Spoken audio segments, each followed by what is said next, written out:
Here we are, Runes and Tarot with Conquistadom. I'm working with Amethyst, which, among other things, has to do with peace. So I asked for a message of peace from the Tarot. What do I need to let go, and what do I need to grow?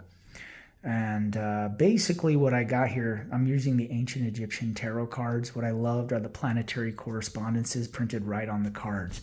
So that actually ended up being a super useful message this time around. A lot of us are very familiar with both of these cards. But when I looked up the planetary correspondences, I Googled planetary correspondences cheat sheet.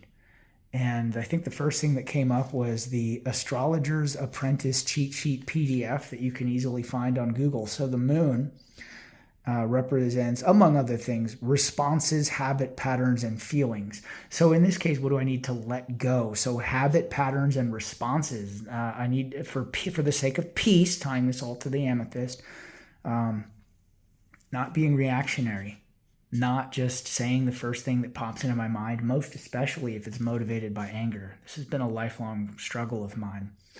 So then we have over here, just the general Nine of Cups is contentment. So focus on being grateful for what you have and gratitude and all that wonderful stuff. But when I looked at the Jupiter correspondences, growth, philosophy, and communication. So growth, wonderful thing to focus on. Philosophy, I actually have a copy of a battered, underlined, highlighted to death copy of Epictetus's Discourses at home on my shelf. Might be time for me to pull that back out since I am working on peace. And previously I was working with stability, and I love petrified wood.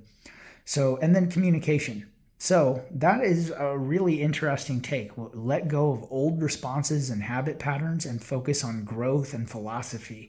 So then, as I did, I was like, okay, so my question for the runes was, what can I do today to facilitate or embody peace? I'm not going to lie, this is a simulation, but this is exactly how they came up. Every rune face down, or that one kind of on its side facing away from me.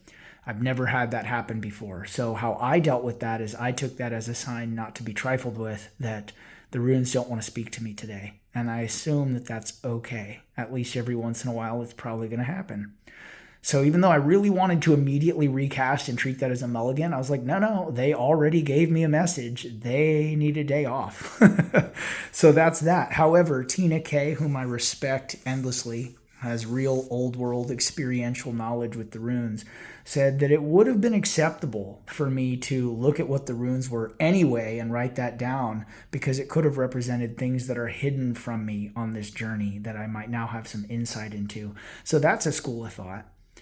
All right, well, Runes and Tarot with Conquistadom. Bye.